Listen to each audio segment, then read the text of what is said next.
Welcome everyone to our Dementia Q&A panel. We're going to wait a minute or two so everyone joins us here, gets settled, and we will then get started. We are just thrilled to be here with you. It's going to be a very exciting panel this afternoon. So thank you, and please be patient with us as we wait a minute or two so everyone gets settled into our webinar today. Thank you.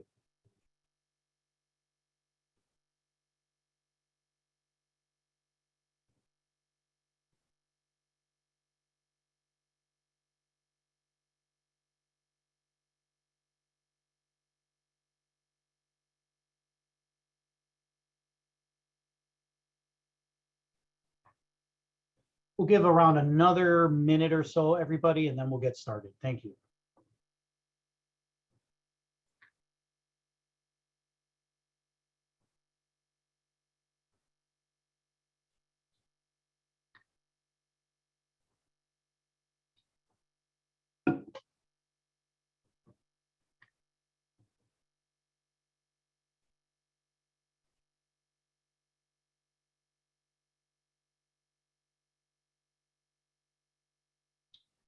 All right, looks like we have a good number of participants joining us here today. Thank you, everyone. My name is Joe Gogler. I'm the Robert L. Kane Endowed Chair in Long-Term Care and Aging here in the School of Public Health at the University of Minnesota. I also direct our Center for Healthy Aging and Innovation, as well as the Bold Public Health Center of Excellence on Dementia Caregiving. And we are just so happy to have you joining us here this afternoon for our Dementia Q&A panel. Just some brief words about the panel and what it's about. I don't know about a lot of you, but I certainly have given many Zoom presentations and web conference presentations over the past 2 years and have been part of many that tend to be less interactive than I think they could be. And so what we wanted to achieve in hosting this Dementia Q&A panel was to create a presentation experience that is highly responsive to topics and issues that you as audience members raise as it relates to living with dementia or caring for someone with dementia, and trying to address those topics that are of great interest and that are timely, that hopefully can benefit everyone who's attending today. So the way the panel is structured is as follows. Thank you for all of you who have submitted questions prior to the event. What we're going to do is have each of our panelists in roughly an 8 to 9 minute brief presentation with slides address a question that came up consistently that they are in good position to address. Then we're going to spend the last half of the panel really answering the questions that you submit during the presentations. So I highly recommend that you use the Q&A function in Zoom to submit questions of interest that I will then, as moderator, direct specifically to our presenters, one or more of our presenters in the second half of the panel. I also will do my best to address any questions as relevant to, and I'll be doing that again through the Q&A function. So please try to use that as opposed to chat. Although I'll be certainly reviewing the chat as well. I wanted to begin with our land acknowledgement, which is very important to how we view not only this topic, but our work that we're doing in the dementia care space at the University of Minnesota. The University of Minnesota Twin Cities is located on traditional, ancestral, and contemporary lands of Indigenous people. I acknowledge with gratitude the land itself and the people. I take to heart and commit through action to learn and honor the traditional cultural Dakota values, courage, wisdom, respect, and generosity. And I'm hoping and I know our speakers will imbue those values within their respective presentations and conversations with you today. This particular presentation is supported first and foremost by the Minnesota North Star Geriatric Workforce Enhancement Program, which itself is supported by the Health Resources and Service Administration of the Department of Health and Human Services vis-a-vis a federal grant. Dr. Jim Picala, who's presenting today, is the director of Minnesota GWEP.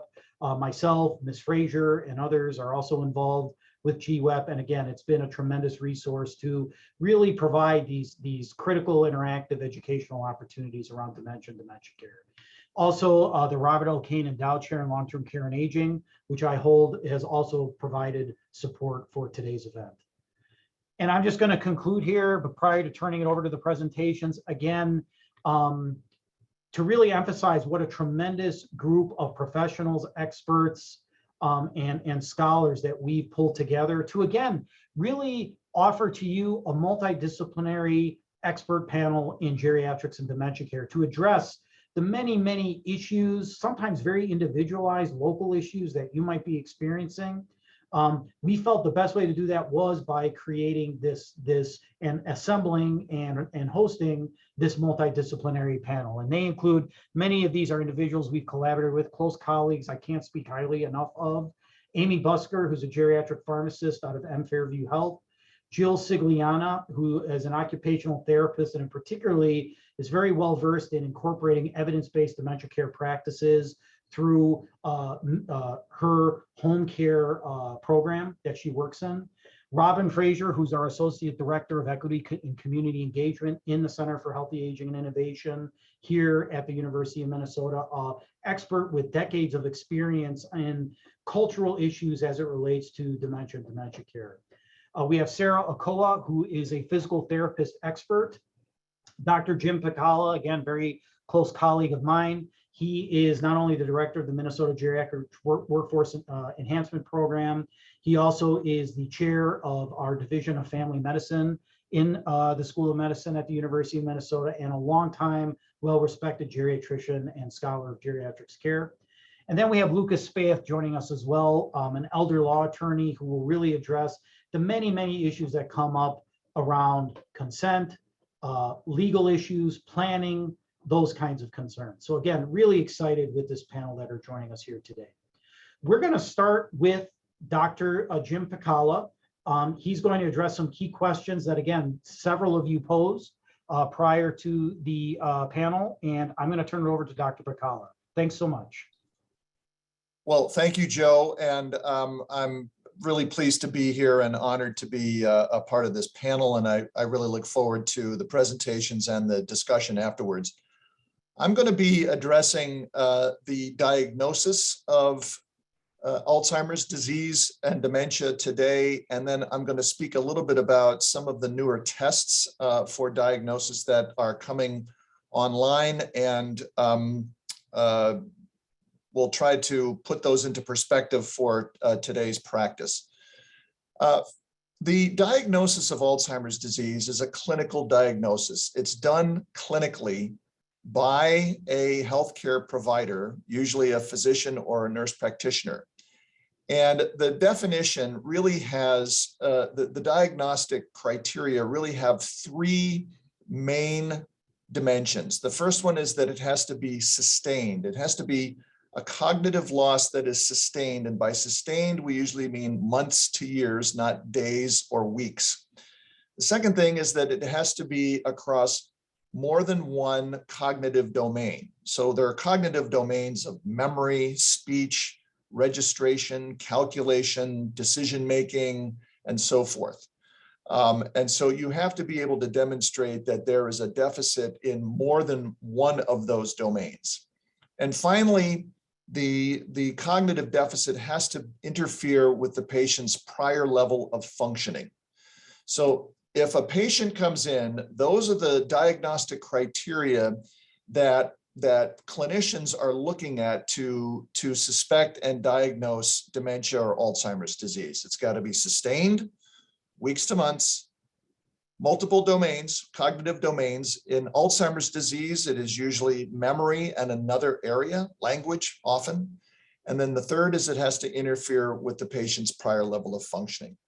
The way we do this in practice is through mental status, history taking and mental status assessment. We often use instruments like the Mini Mental Status Exam or the Montreal Cognitive Assessment, or MoCA, instruments to measure mental status. A brief physical exam is done to rule out other types of conditions that could be mimicking dementia or contributing to it. There is a modest panel of blood work that we check at the same time to, again, look for other coexisting conditions or metabolic conditions that could be perhaps causing the cognitive problem. And then finally, typically, an imaging study of the brain is done. More often these days, that is an MRI scan of the brain, but CT works as well. So that is the current practice of diagnosing patients with dementia and Alzheimer's disease. Now I'm going to talk a little bit about the newer tests, and you may have been listening recently to NPR or reading in the newspaper about some of the newer tests that have come, that are coming along to look at Alzheimer's disease specifically, and to pick up Alzheimer's disease in preclinical states. And they really have to do with measuring the amount of amyloid beta protein and tau protein in the brain. And so amyloid beta protein, recall, is in the pathogenesis of Alzheimer's disease, and that's what creates those amyloid beta plaques that you see extracellularly in the brains of people with Alzheimer's disease. The tau protein forms neurofibrillary tangles inside of the cells inside the brain. So those are two proteins that are abnormal that are implicated in Alzheimer's disease. The newer tests are in both imaging and in biomarkers. I'll talk first about imaging, and mostly that has been through the development of what's known as PET scans. PET, it stands for positron emission tomography. It's an imaging process that is not widely used. There aren't many PET scans around, but it is becoming a little bit more common.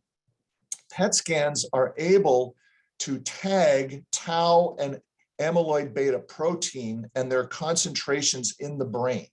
So PET scans are being used more and more now to look and see if we can detect evidence of Alzheimer's disease in brains before it becomes clinically apparent.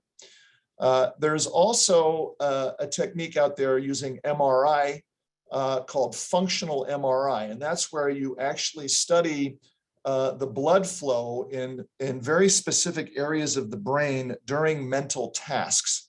And this can help to characterize in certain patterns people who are having some cognitive deficits.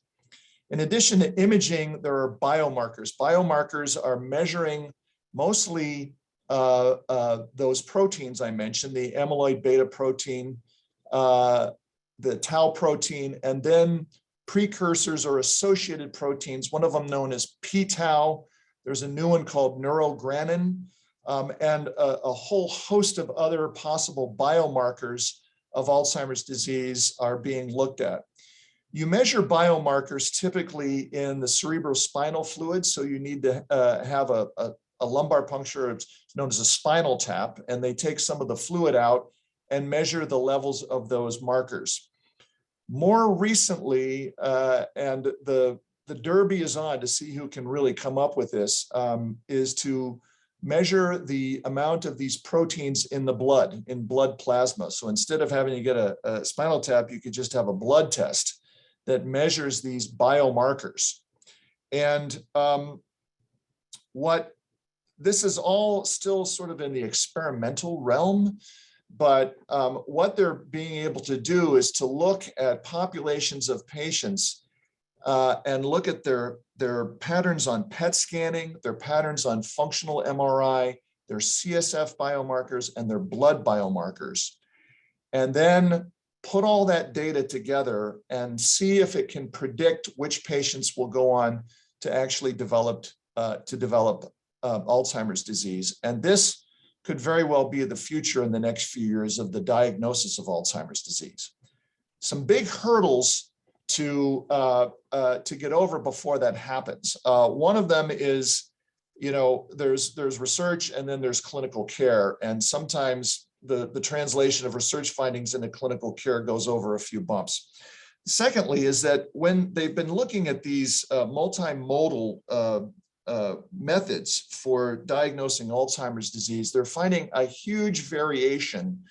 It's called heterogeneity in the types and patterns of the brains of patients with Alzheimer's disease. And our ability to understand all of those different variations is still, I think, in its relative infancy. So a lot of work still needs to be done before this comes online, ready for prime time and clinical care. The last thing I'll say is that, if you have a loved one who you suspect may have a cognitive deficit or is at risk for having a cognitive problem, I would encourage you to get them assessed by a geriatrician, a neurologist, even your primary care doctor, who's going to run through that clinical diagnosis that I started at the beginning of my comments. And if you have some hesitancy on the part of the patient, the way I usually describe it to patients is that I would like to do an examination to find out how well your memory is working. And then I'll often start with a patient by saying, how is your memory? Do you notice any difficulty with your memory? And I'm finding, I've found over the years that that is actually a pretty decent, acceptable way for patients to get into being seen and to initiate a diagnostic workup. So I'm going to stop my comments there and turn it over to the next panelist. And I look forward to your questions and the discussion. Thanks so much, Dr. Pacala. That was great. Perfect timing. Thank you for addressing those key issues and concerns that came up from many of our attendees. And our next presenter will be Dr. Amy Busker. Again, excellent geriatric pharmacist here. And Amy, I'll turn it over to you now. Thanks. Better unmute myself. All right. Well, I'm Amy, and thanks for having me today. Let me get these slides up here so you can see them. So I'm going to be talking today about the best practices around use of antipsychotic medications and behavioral symptoms of dementia, as well as non-pharmacological ways to reduce behavioral symptoms. So I'm going to just jump right on in. And I know that this first slide has a lot of words on it.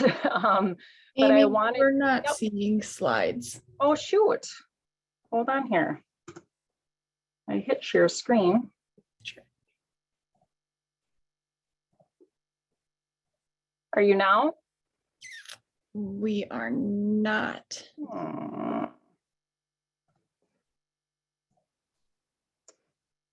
Okay.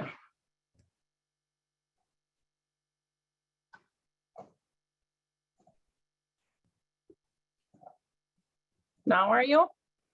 Yes, there we go. We're seeing the presenter. We're seeing the presenter's view. Okay. Sorry about that. There we go. Perfect. Thank you. All right. But you were able to hear me, right? We can hear you. Perfect. Okay.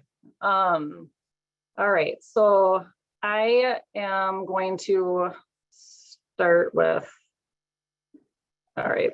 So as I was saying, this this first slide has a lot of words on it.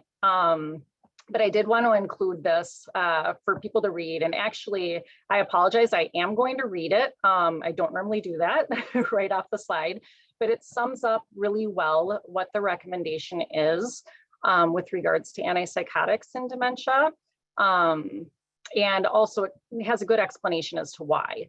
But before I do that, I do just want to mention what Choosing Wisely is in case people aren't familiar with that. But Choosing Wisely is an initiative that promotes conversations between providers and patients. It helps to choose care that is, that's safe, that's truly necessary, that's not duplicative, it's supported by evidence.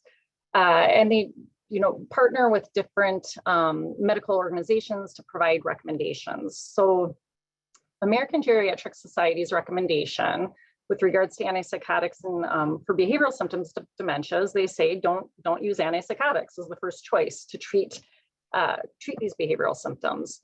And the reason here in the green box, people with dementia often exhibit aggression, resistance to care, other challenging or disruptive behaviors. And in such instances, antipsychotic medicines are often prescribed. but they provide limited and inconsistent benefits while posing risks, which include oversedation, cognitive worsening, and increased likelihood of falls, strokes, and mortality. So use of these drugs in patients with dementia should be limited to cases where non-pharmacological measures have failed and patients pose an imminent threat to themselves or others. Identifying and addressing causes of behavior change can make drug treatment unnecessary. So I think the moral of this story here is, we don't want to use antipsychotics for behavioral and psychological symptoms first line. And, the reason is because they're limited in their effectiveness and there's a lot of risks associated with them as well. I do want to mention, I am not talking today, I'm not talking about management of an acute behavioral crisis. So please just keep that in mind. But what do we need to think about when we're managing behavioral symptoms of dementia? We want to be able to describe the behavior. So we need to understand what that behavior is and the context of the behavior. So is there, what is the type of behavior, the frequency? Is there a pattern to the behavior? What's the severity? What are the timing of the symptoms?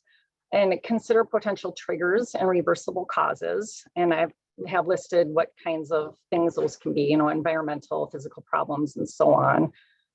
It is important to remember and think of the behavioral symptom as a communication tool. It's an expression often of an unmet need.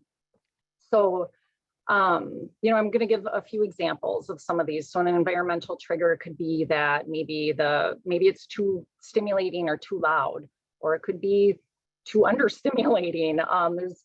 There's as far as physical problems or needs, someone may be having issues with constipation or pain, hunger or thirst would be other examples of common triggers. As far as medical, it could be dehydration, infection, medication. Is there a medication that could be contributing or worsening symptoms? And then caregiver factors, it's stressful to be a caregiver, and we're all human, and sometimes negative communication styles can occur, which can exacerbate symptoms as well. So that's good to be aware of. But then, as mentioned already a few times, non-drug strategies should be used first. And so if there's something reversible we can treat, we want to address that.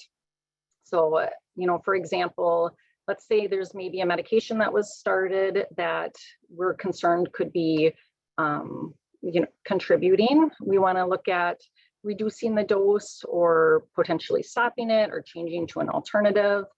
Another example is if somebody has pain, we could try, it's tough a lot of times for people with dementia to be able to vocalize, that they're having pain. And so scheduling Tylenol can sometimes be helpful. Actually, there are studies that have shown that scheduled Tylenol can help to reduce the use of antipsychotics in people with dementia. Clear communication is, of course, important. Redirection is a strategy we can use. Person-centered care, is incredibly important and key. I think applying what you know about the person with dementia to every interaction is important. So what are their values, their beliefs? What do they like, not like? What are their functional and their cognitive abilities as well? So those are things that are important to keep in mind. I think, the goal is to ask, what is this person trying to express? What's causing the behavioral symptom, and how can we respond to help reduce distress?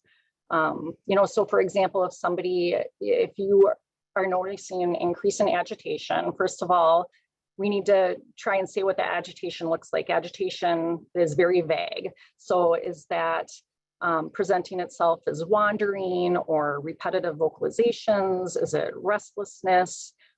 Is it happening at a time of day when there's not a whole lot going on? So maybe it's boredom. And then, using what you know about that person and what they like, or and based on their functional and cognitive abilities, you could offer, an activity that is enjoyable to them. So other helpful strategies, can be to stick to a routine. A lot of times in people with dementia, upsets in daily routine can cause stress, which can lead to behavioral symptoms. I think I should mention too with regards to the caregiver approaches, as I mentioned, negative communication styles can exacerbate these behaviors as well. So using, positive phrasing, praising desired behaviors, avoiding raising voices, just remembering that, the symptom is not on purpose, can be helpful too. So, and then I also included on here, music therapy, aromatherapy, massage, pet therapy, reminiscence therapy. So, looking at old photos, talking about happy memories, things like that can be helpful too.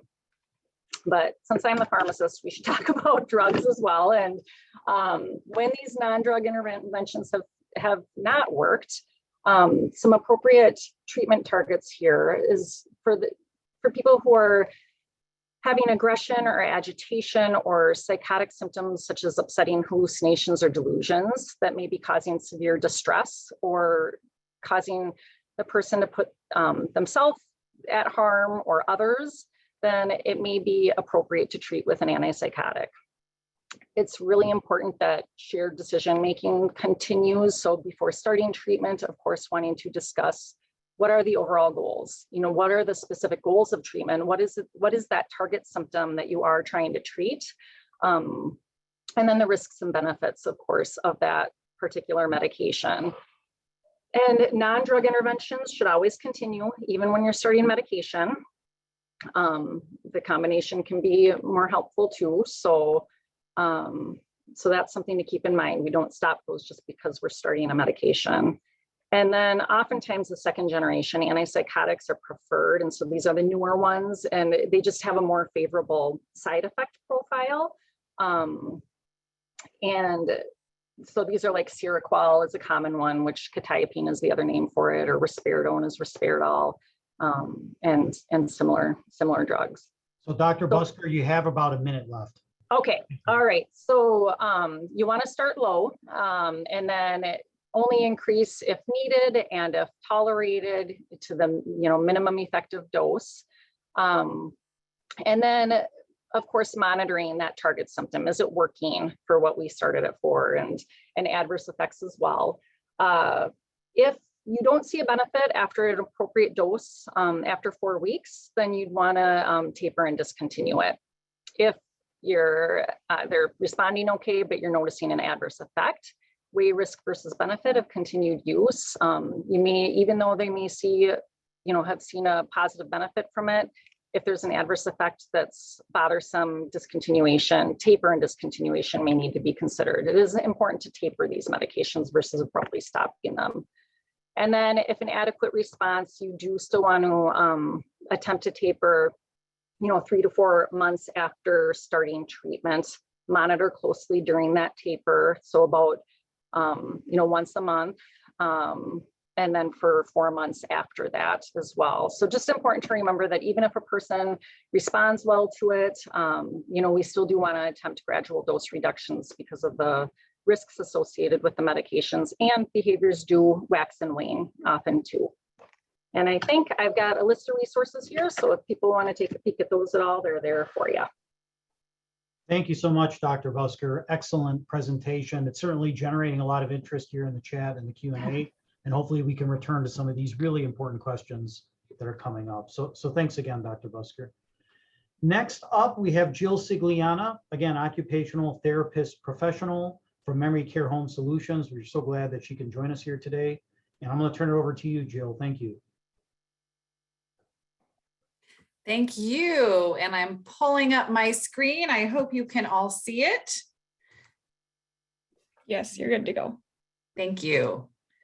Okay, just a little bit of background about the work that I do and what makes me qualified to answer some of these great questions that people have sent in advance. Is I work for a community-based nonprofit, actually located in St. Louis, Missouri, but our mission is to extend and improve the quality of time at home for people who are living with dementia and for their entire families. So we do this through exactly what Dr. Busker was mentioning, non-drug programs. So we need all of the approaches. Living with dementia and being a care partner for somebody living with dementia are very challenging roles and circumstances. And many people have heard about drug-based research to help improve quality of life and symptoms, but most people have not heard about this whole body of research that's non-drug dementia interventions. And sometimes, but the same rigor that goes into pharmaceutical trials goes into non-drug treatment trials also.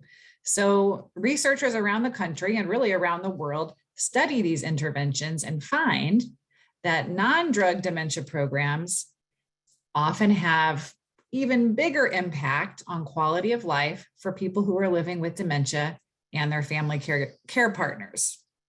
So I'm going to talk a little bit more about 3 non-drug evidence-based programs that improve the quality of life for people who are living with dementia, because these are the 3 programs that my team is trained in, and these are programs that we deliver both in person and through telehealth. So one of the programs is called Skills to Care, and it's about teaching caregivers that dementia care skills are not common sense and they're not intuitive. There's a lot to learn. There are effective strategies that work, but people need support, education, and practice and guidance to get good at this. So Skills to Care is all about, it's an individualized program where occupational therapists work with the family caregivers to train the family on effective strategies to manage the changes in daily function. So that's as a person's ability to complete daily activities changes or declines. There are strategies we can implement to help them stay as independent as possible. And the therapist will also teach the family strategies, just like Dr. Busker just mentioned, strategies to minimize or manage those difficult behavioral symptoms. We tell all of our families the memory loss and forgetfulness are never the primary problems. Those things are minor compared to some of these behaviors are very challenging and emotionally complicated for all of us. There's another program called the Tailored Activity Program.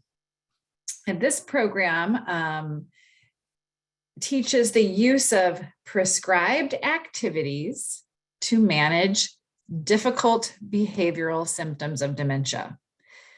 So this isn't about giving people activities just to keep them distracted. This is about therapeutically using an activity to decrease a challenging behavior like wandering or repetition or agitation or feeling paranoid. So for most of the challenging behavioral symptoms of dementia, activity, meaningful activity, is an excellent solution. But again, these things aren't easy to implement, and sometimes you need somebody to help you get started with the creative thinking and problem solving needed to use these approaches. And then there's a third evidence-based program called COPE, and COPE stands for Care of Persons with Dementia in Their Environments. And COPE puts Skills to Care and the Tailored Activity Program together into one evidence-based program where we work with families to manage the behavior, learn strategies for the daily function, introduce prescribed activities, all with a goal of keeping the person with dementia healthy and happy, and also lowering stress and improving well-being for the family care partner. So these are 3 programs, but what they all have in common is that they start with an assessment of the person with dementia to figure out what strengths and abilities remain. because even as abilities decline and things slip away, and sometimes that's what we as family members are focused on, the abilities that are lost to dementia. But the good news is that even into the late progression of dementia, there are always remaining strengths and abilities. And we have to tap into those and honor a person's preserved their roles, routines, things that have always been important to them, while also looking at what we can change in the home environment around the person living with dementia, and teach their family members a problem-solving approach. Because here's the tricky thing about managing dementia progression at home is there's no one right answer. There is no one solution that will work every day. It takes a creative problem-solving approach every day to manage the changes that are a very central part of dementia progression, is that no 2 days look the same. A person's abilities can differ from morning to evening and from day to day. So some of the questions that I reviewed in advance were, how do you support aging in place for a person who's living with dementia? And to address this question, I would say the first thing you need to do is understand that it takes a village to age in place with dementia. So we first look to identify supports for the person who's living with dementia, but also the other important people in their life. So we usually call that the primary care partner. That can be a spouse, an adult child, a neighbor. So we need to rally. This is not a one-person job. So what we need to do is rally a network of support, family members and friends around the person with dementia and around that primary care partner. And in addition to the informal support network, we need to explore formal supports. So these are things like community resources through your local Alzheimer's Association or your local area agency on aging. There could be community benefits that families can take advantage of to bolster services and supports in the home. Jill, you have roughly 30 seconds or so. Okay, great. We can also know that, and I saw a question about driving. We know the areas that suffer first as far as daily activities. It's around driving, meal preparation, financial management, and medication management. First and foremost, we have to put help in around these areas. And then we can connect families with evidence-based programs like the ones I described. So the answers are different about how long can I age in place. It's very unique for every person living with dementia and their circumstances. So many people can age in place all the way to the end of life if they have the right mix of informal and formal supports. But if it becomes too much for the caregiver, or it's no longer safe for the care partner and the person living with dementia, that's when we recommend a change to a higher level of care. And as far as resistance to personal care, and Dr. Busker touched on this, we can't change the person living with dementia. We can only change our caregiving approach, the environment around that person, and the activities that we're asking them to complete. And I think we can get into this in more detail in the Q&A portion, but I've listed some sample ideas for how to change approach, environment, and activity for resistance to bathing. And I'll look at some of your particulars and get back to this in the question and answer. And there are a lot of them for you to answer here, Jill. I could just look in the Q&A. They're ideally suited for your expertise, so please do type away. Again, everybody, to emphasize, and I've been mentioning this in chat, we are going to send the slides and the recording of these presentations. A lot of great resources here for you to use and rely upon. We will get those to you soon after our panel today. Thanks again, Jill. So appreciate it. Thank you. Yep. So next up, we have Sarah Okoa, our in-house physical therapist expert. We're going to turn to her next to have her address some key questions of interest that you raised. Thanks so much, Sarah. Hi, you're welcome. Thanks everybody for having me, and happy St. Patrick's Day. Can you all see my screen with the presentation? We are not seeing. Okay, let me go back. Maybe I didn't hit share screen. And I'm pretty happy to go right after Jeff. I think this is a perfect segue into my presentation. So it worked out great. Okay, We're seeing your screen now. how about that? Thank you. You're Looks good, welcome. Sarah. Thank you. Yeah, my pleasure.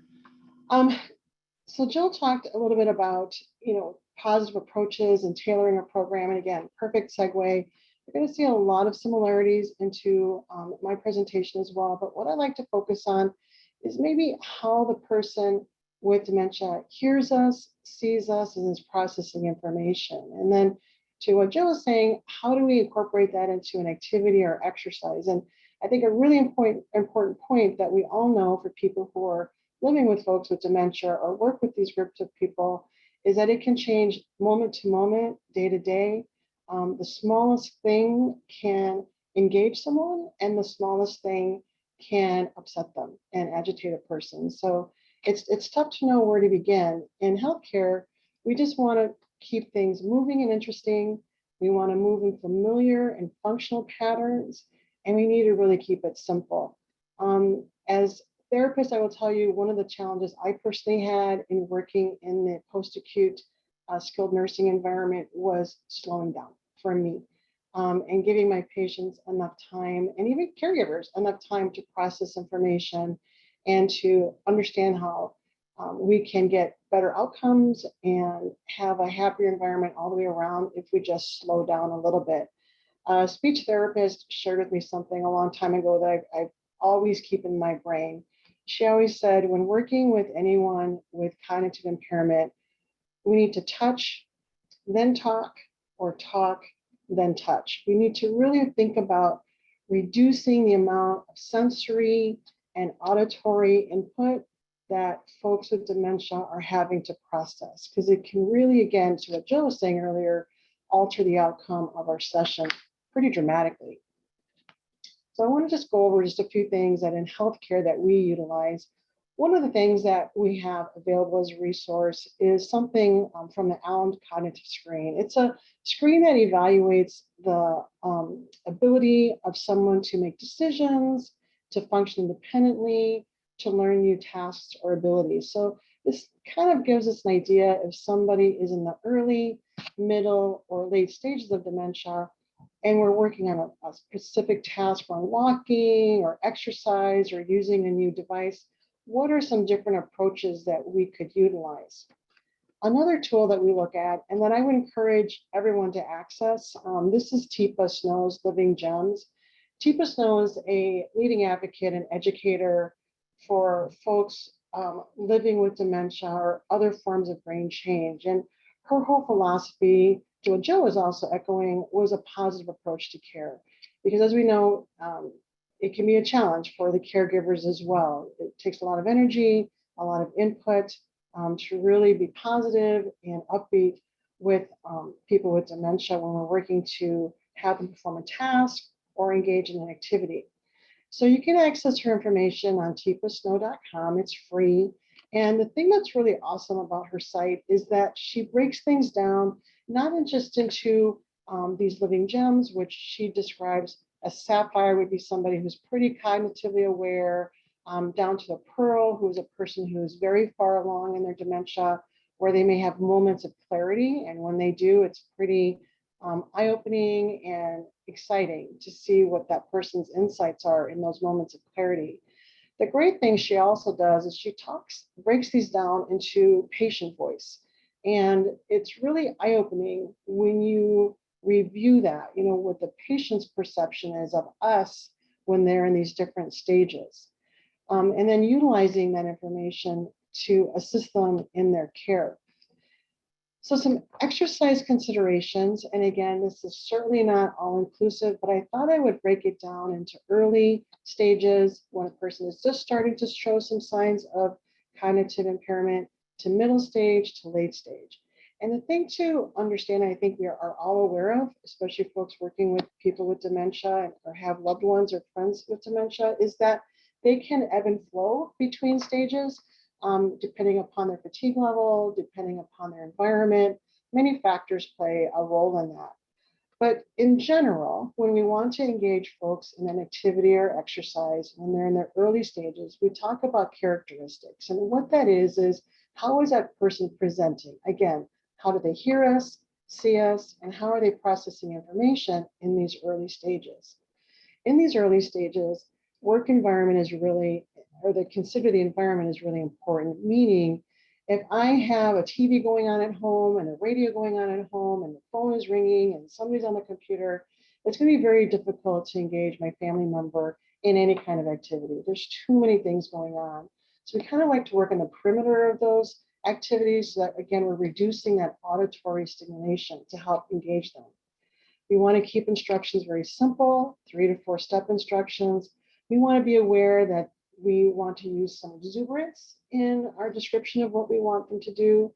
And as far as exercise ideas, balance tasks are familiar. So you want to work on maybe having them do some reciprocal marching activities. You can add some ankle cuff weights to their feet to help them work on things. You can provide big kind of obstacle courses that they can see easily and that they can maneuver around to help with balance.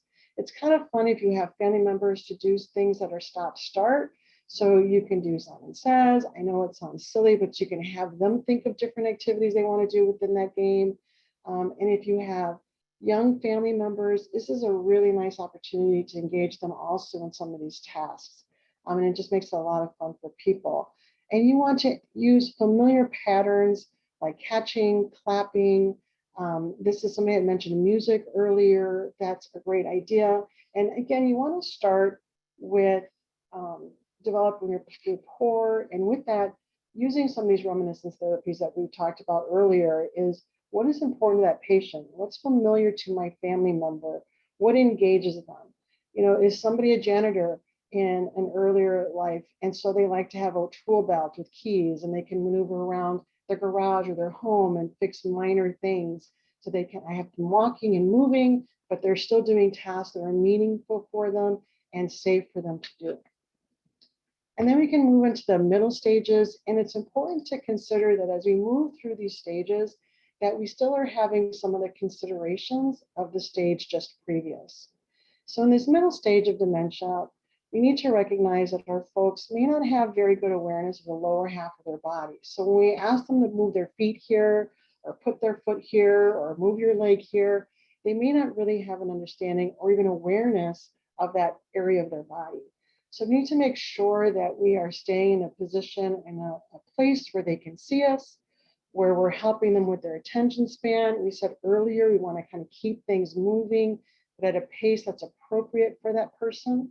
And things to remember here also, if we're working to engage activities and safety around balance and walking, is that if I am your family member and I never used a walker before, I never used a cane before in my previous life, or as I was developing these cognitive impairments, it's going to be a challenge for me to maybe learn how to use that device again.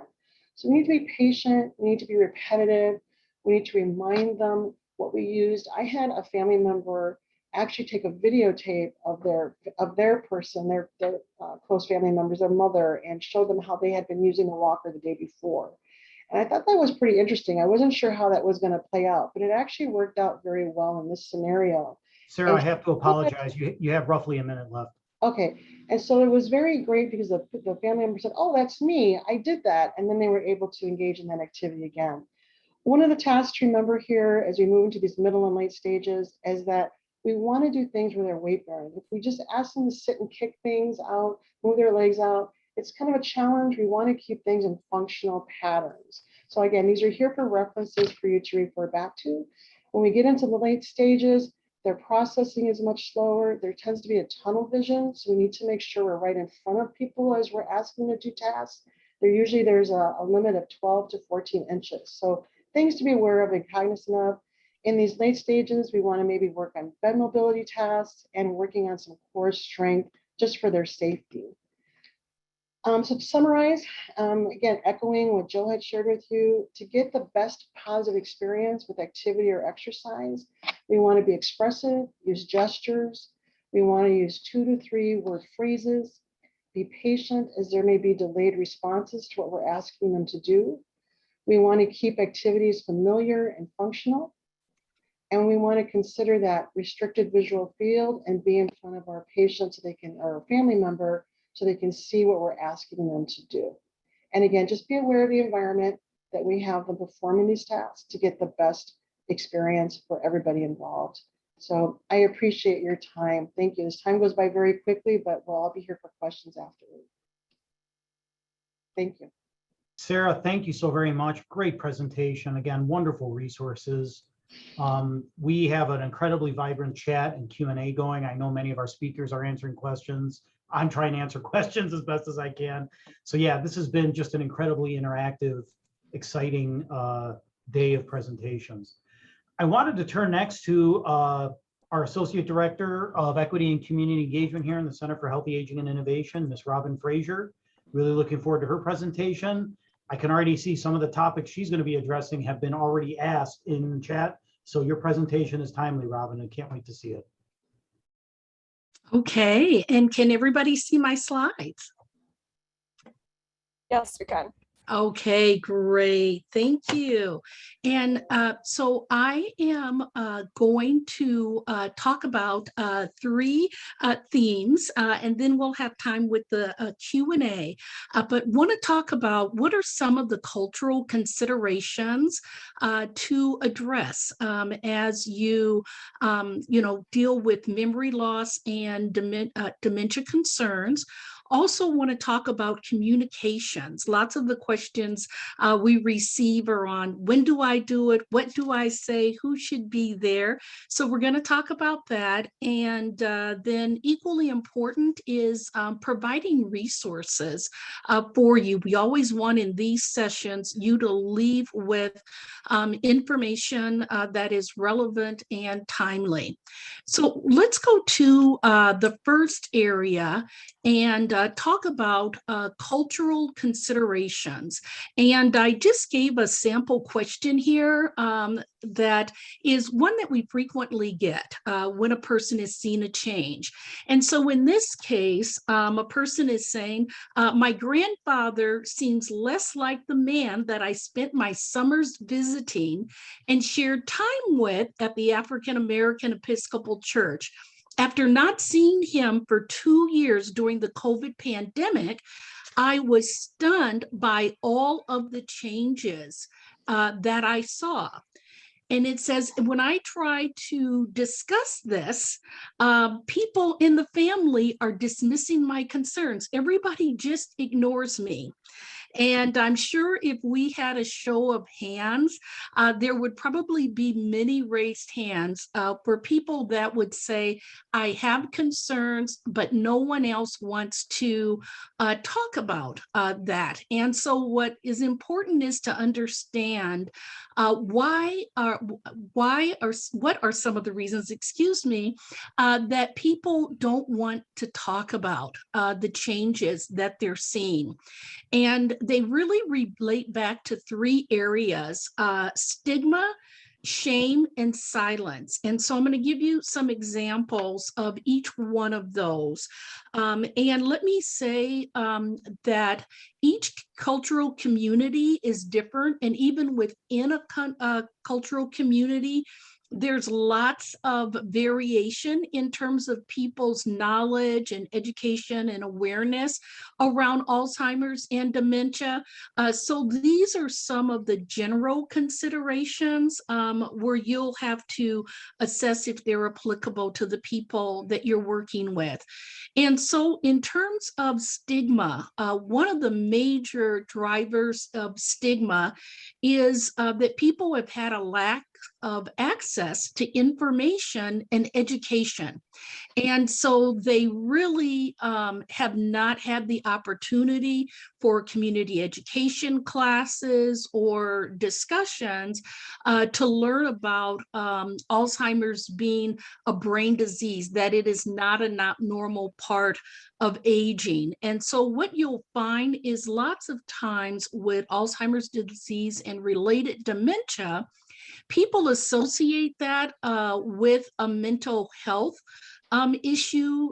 You'll see people say, I believe that this person is crazy. They're not in their right mind. There can often be myths and taboos around it. Sometimes people believe, based upon their spiritual beliefs, that this is caused because someone is out of favor, or this is God's will. And so what we find is, because there's can be a lot of negative views around Alzheimer's and dementia, people feel shame around it. And so they don't want to have a label that they have Alzheimer's or dementia.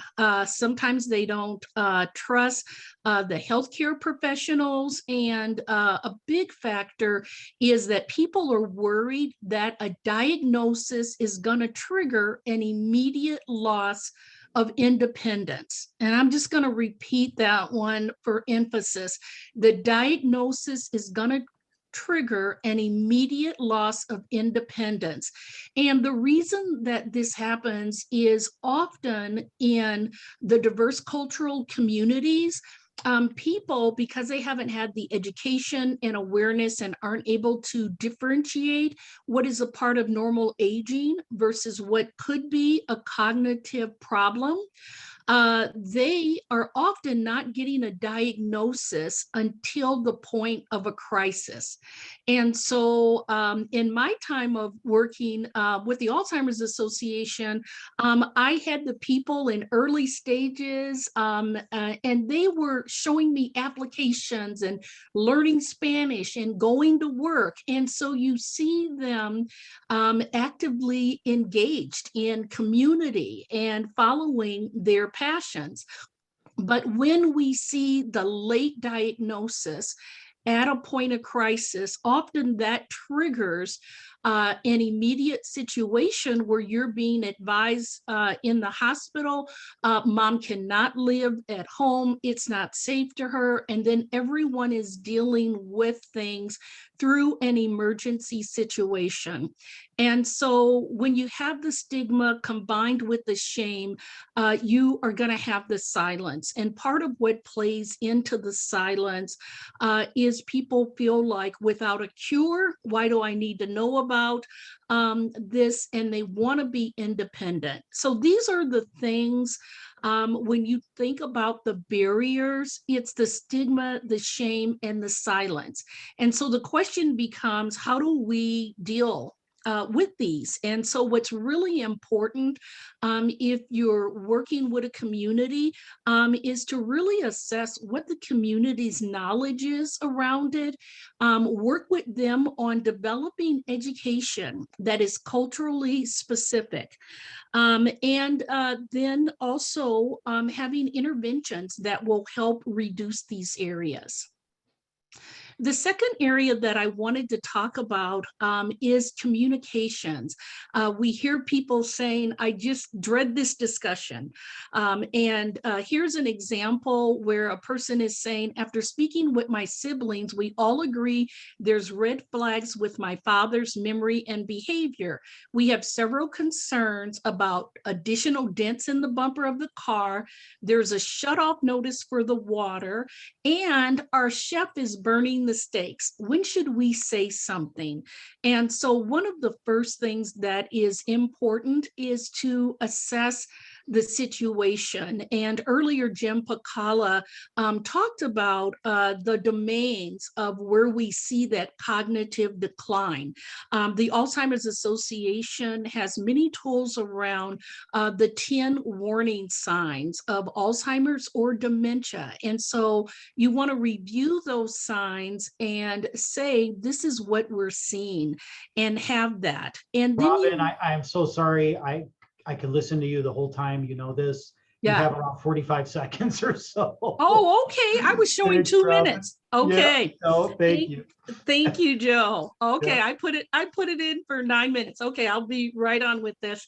And so what you want to do is have that conversation with the family, and I have some examples of that, and then see if you can get the person to go to the doctor. And I like Dr. Pakala's suggestion around talking about memory loss. And what I encourage people to do is to say that there could be many things creating this. It isn't necessarily Alzheimer's or dementia, and recognize that it may take a couple of conversations. And so what I've given you here are some conversation examples that can help you with that. I've noticed this change and it's worried me. Has anything else happened? You can say, boy, it would give me peace of mind, Dad, if we could just check this out at the doctor. And then for the doctor visit, the preparation for that is something where you want to go with your loved one. So you've got some opening questions here that are here, and then you have resources. And resources are falling into the categories of cultural resources. These are some here in the state of Minnesota. I have also listed the caregiving resources that we have at the U of M, and you can go back and look at previous conferences. And there's national resources. And then two of the key organizations, the Alzheimer's Association and your Area Agency on Aging, are both wonderful resources. You can call them, Alzheimer's Association, 24 hours a day and say, I want to prepare for this conversation. I want to prepare for the doctor, and they will help you. Thank you. Wonderful. Thank you, Robin. Again, as always, just tremendous presentation and great resources. Big thanks to all the speakers. They are typing furiously and answering questions in the Q&A. But again, if you have questions, please do pose them in the Q&A box, and we'll have some time at the in the last 30 minutes or so, or more like 20 minutes or so, to address some of them. I want to turn to our final panelist here, Lucas Spaeth, our legal expert and lawyer, and really excited to hear his presentation and the questions he'll be addressing today. Thank you, Lucas. Okay, thank you.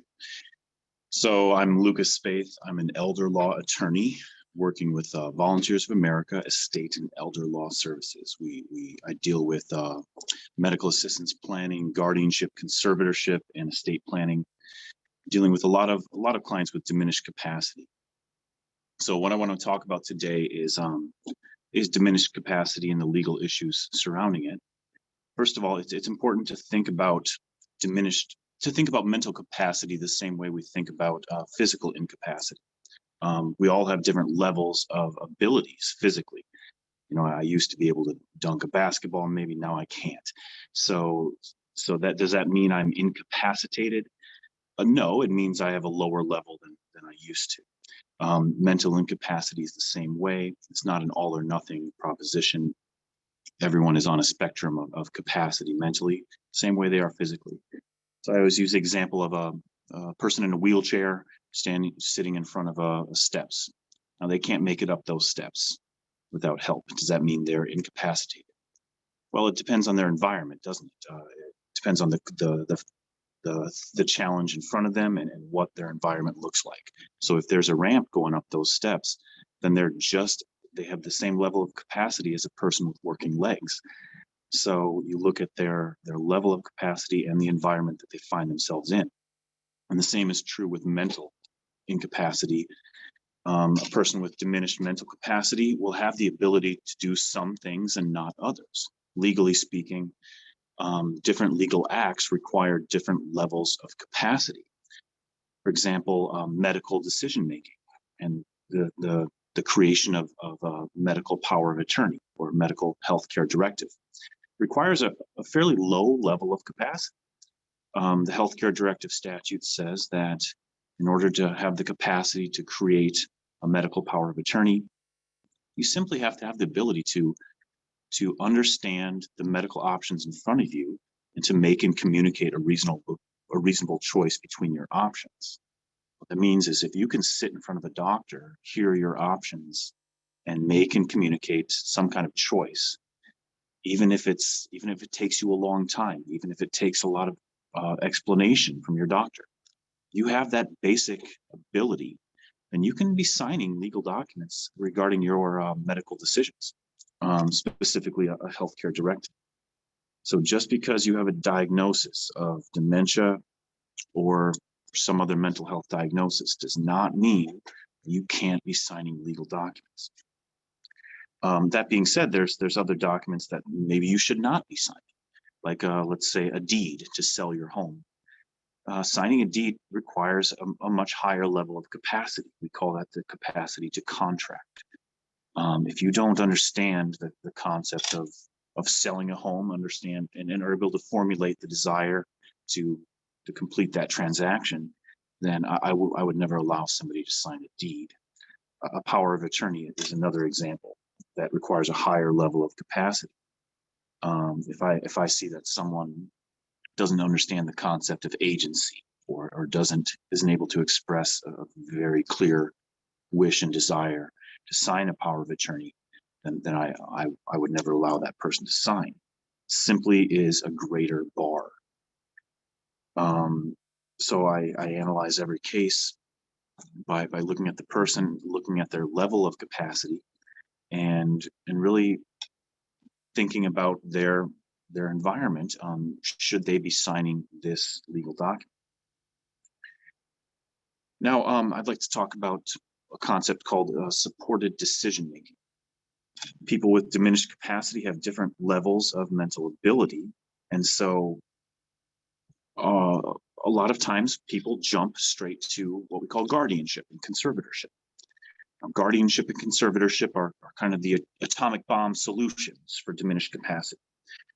It's the stripping away of a person's rights and giving those rights to somebody else. A lot of what makes a person autonomous and independent is taken away from them.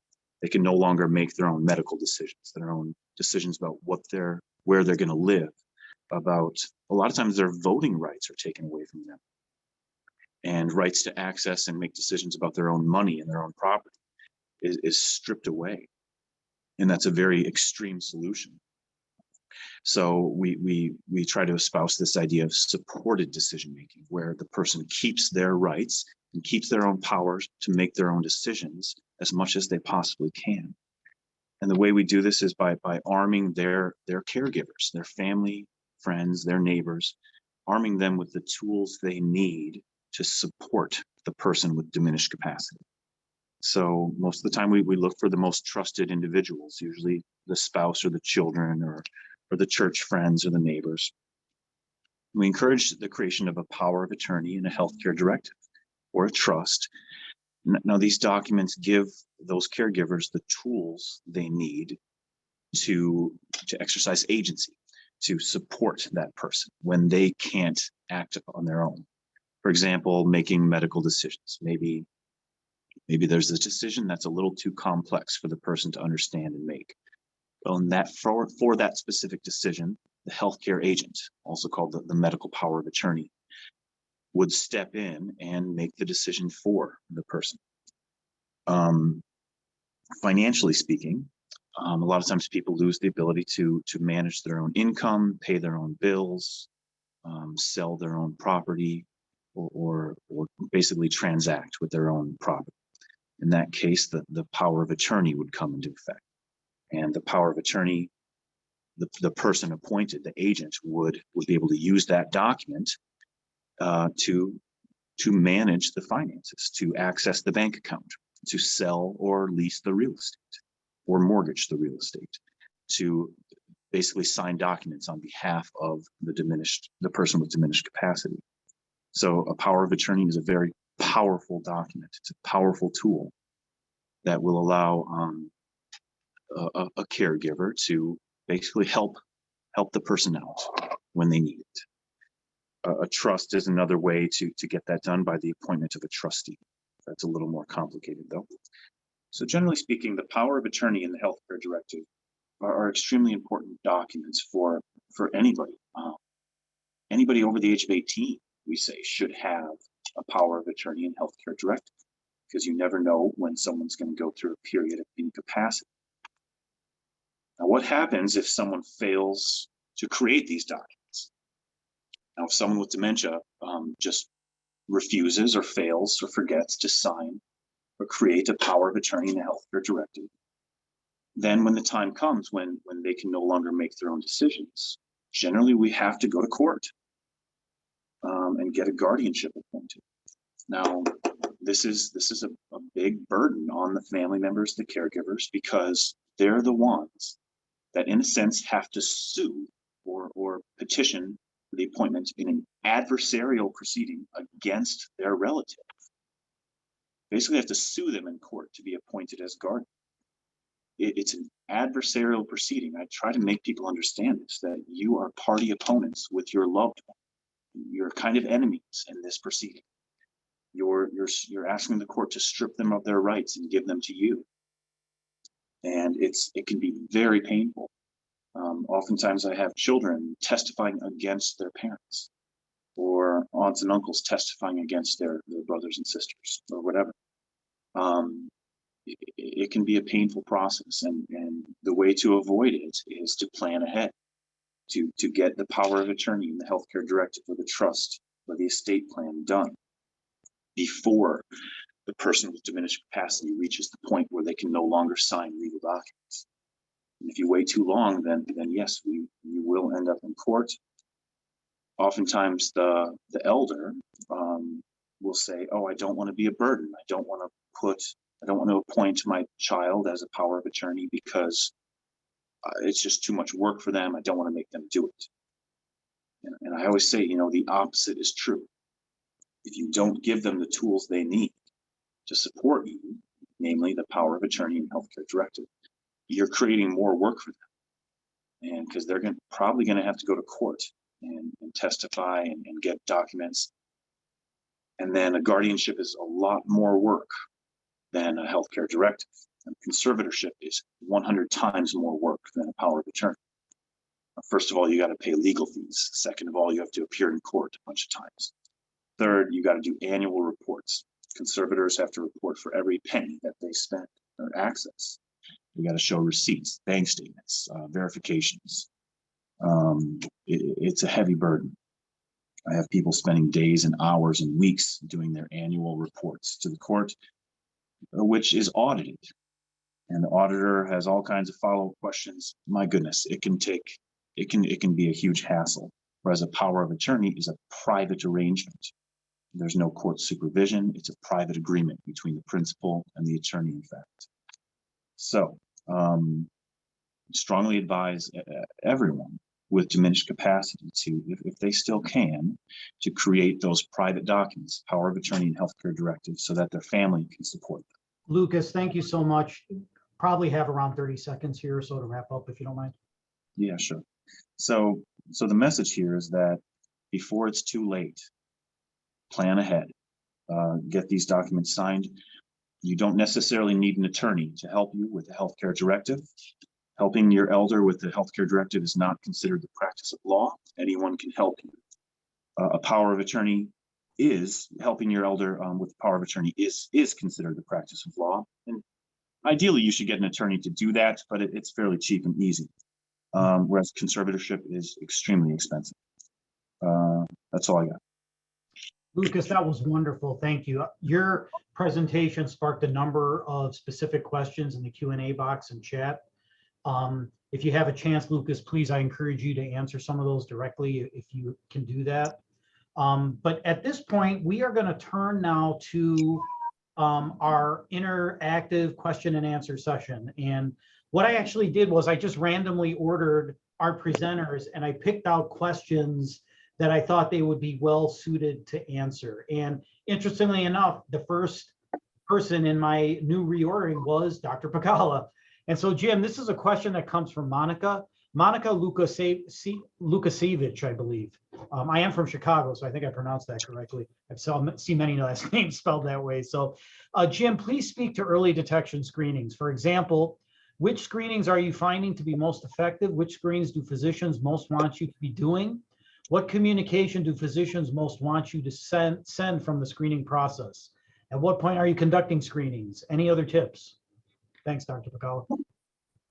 Well, it's actually a much more complicated topic than it would appear on the surface, because when you're screening for dementia and Alzheimer's disease, you definitely will detect previously undetected cognitive impairment. So we know that from screening, we can find it. The question that is still up for debate, and research really hasn't arrived upon an answer, is, does finding it early change the ultimate outcome? And we don't know that in terms of the disease progression and in terms of some of the other endpoints that we often use studying Alzheimer's disease. I think, one of the arguments for screening is what Lucas was talking about, and that is getting all of your affairs in order and your documents and decision-making completed at a time when you're able to do that. And so screening would be an argument for early detection there. But right now, look, the race is on among research labs and drug companies to find an intervention that will actually alter the clinical and pathophysiologic course of the disease. But that is still unrealized at this point. So, and just real quick, Joe, the simplest tool in clinical practice is a simple item called the mini cog. It takes about 3 minutes to administer. We use that in my clinic to screen for cognitive impairment. It's only a screen. If it's positive, then it needs to be followed up by further workup. Wonderful. Thank you, Dr. Pacala, for answering that. Again, I just want to thank all the panelists. I don't know if you've seen, and looking at the Q&A box, we have answered via text or typing 37 questions. So thank you. I know Jill's been in there answering a bunch of questions. So has Dr. Busker. So thank you all for doing that. The next question actually is for you, Robin. Ms. Frazier, this is from Jane Groot. Really interesting question. Love to hear your thoughts on this, Robin. As a retired RN and now a grad student in gerontology, I volunteered as an IRS tax aide, and I'm wondering if there are any such needs to help with the preparation of medical assistance for those who may not have the funds to hire an elder law attorney do it. So many older persons do need help with the legal and medical terminology. I also have 150 hours to volunteer on anything involving gerontology as a project towards my master's, and I have experience in long-term care. I've been a facilitator for early onset Alzheimer's and grief and loss group, along with being a personal caregiver of a spouse. I live in St. Louis Park, Minnesota. I thought, Robin, you could address this one.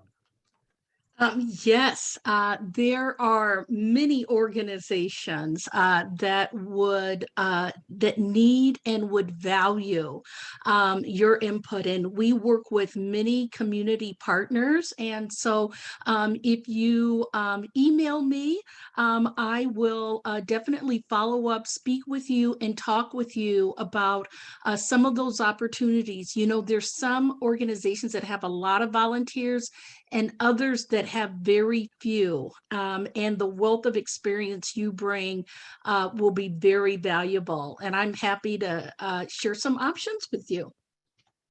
Great, thanks a lot, Robin. Really appreciate that. And one thing I would add to that, Jane, is one place to reach out is check out our Center for Healthy Aging and Innovation.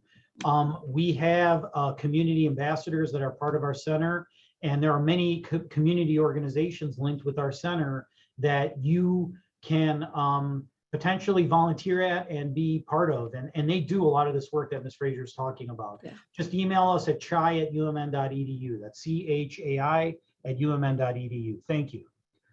So the next question I have, Lucas, this is for you. I am a power of attorney for my father. This is from Rachel Lerfelt. I am a power of attorney for my father. He has mild dementia. He is currently POA for my mother, who is in a memory care.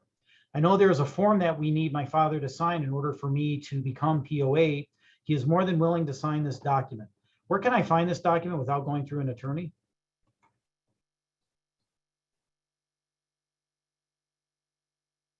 Oh, Lucas, you're muted. Sorry. Okay, so it sounds like the document they're looking for is the healthcare directive. I think is if I understood that right. You can get healthcare directives, from a lot of different places. Most of them are good. One of the Minnesota Attorney General's office, I think, has a form for download. That's a good one. There's a form called from Honoring Choices. That's a really good form, very widely used. And I think you can just Google Honoring Choices Minnesota Healthcare Directive. It should pop up. Probably the Minnesota court website has a form you can download. If you find my firm's website, we offer a form that you can download, and we encourage people to do it because you shouldn't wait to hire an attorney for a healthcare directive, generally speaking. Wonderful. Thank you so much. It's interesting. I have some of these questions set aside, and some of our panelists have already answered them for you. So I appreciate it. So I'm just going to go and pick out questions here at random and direct them. So again, Lucas, a number of questions have come up for you, and one that has also come up by Teresa Staten. As the spouse, I have POA. Is it necessary to complete Social Security authorization to speak on behalf of any Social Security changes for my spouse? Well, yeah, Social Security is a federal agency that doesn't always, that has their own processes. They're not the same as like a bank or anything like that. So give them whatever they need. You have to, I think they even have their own power of attorney form that has to be signed. And if your Minnesota power of attorney, they might respect it, they might not. I've heard of both instances. But generally fill out their own paperwork, and you don't need an attorney to do that. Just their own forms. They can be difficult to work with. Great, thank you, Lucas. I'm going to direct this next question to you, Amy, Dr. Busker. How are you defining antipsychotic meds? Do they include meds for depression and anxiety? I think that's a good question. Yeah, so when I'm speaking about antipsychotics, I'm talking about medications that are generally used for psychoses, like delusions or hallucinations. But I think that, with any psychotropic medication, so that can affect our mental status, mood, behavior, it is always important, in general, if we can use non-pharmacological, strategies before any psychotropic. I think that is good to keep that in mind. Great. Thank you, Amy, so much. Jim, I'm going to ask this one from you because this I thought was a really good question and a really important point. So Dr. Pacala, this is from Makoma Brown Ekuogu. Dr. Pacala, how much of your diagnosis process do you involve the input of the family or direct care partner?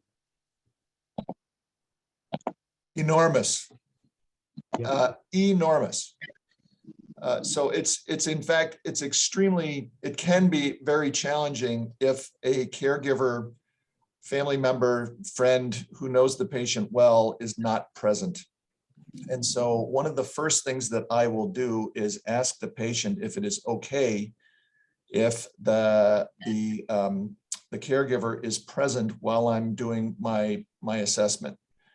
And then I will interview the patient. And then what I need to do is then ask the patient if it's okay if I ask the caregiver a few questions. So a common scenario is that I'll be asking a patient, do you have any memory difficulties? And the patient will say, no, my memory's great. And then I'll, when I've gotten permission, I will go to a caregiver and I'll say, how do you think their memory's doing? And they'll say, well, we've noticed some problems that have been occurring over the past couple of years, something like that. And then when you're assessing long-term memory, it's particularly important because to assess long-term memory, I usually ask questions like, dates of graduation from high school, children's spouses' names, the parents of children's spouses. I mean, these are things that you should be able to bring up in most circumstances. And if they say a name, I don't know if it's right or not. And so I have to sometimes turn to the caregiver and say, is that right? And just verify some of the information that I'm getting from the patient. Wonderful. Thank you so much, Dr. Pacala. Robin, Ms. Frazier, I'm going to turn this next question to you. This is, again, a very, very important question. How culturally sensitive, Robin, are the cognitive assessments used to diagnose dementia? This is from Brenda Fagan. Okay, you know, there are different tools, and I think I'll lean on Jim on this one also.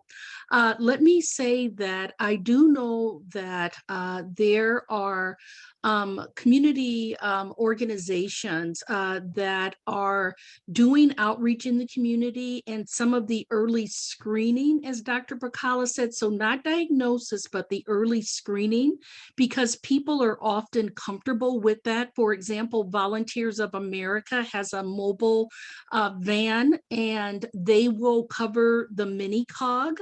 And based upon that, encourage people to connect with their doctor.